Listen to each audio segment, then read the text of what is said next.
Gætirðu starfað með Miðflokknum? Ég verð að segja eins og að ég hef ekki séð áherslur þeirra og ég ennþá að reyna að átta mig á því fyrir hvað Miðflokkurinn í Kópavogi stendur. Þeir eru á móti borgarlínunni? Þeir eru á móti borgarlínunni en komu með enga lausnir á móti. Þannig að það eitthvað svona sem við þurfum bara að sjá, það hafi ekkert allir sýnt á spilin. Og hérna það margt þarna samt sem ég sé að við erum sammála og ég heyri ekki betur, mér stu reyndar slá í og úr að þau styðji Kópavogsmódelið og skilji tilgang þess og vilja halda áfram á þeirri braut.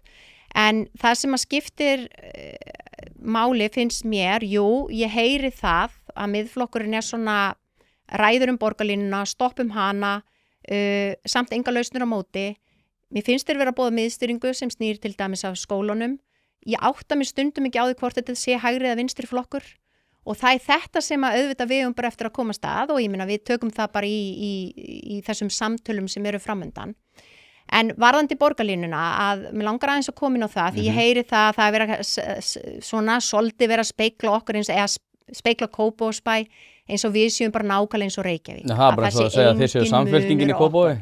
Þetta svo mikið bull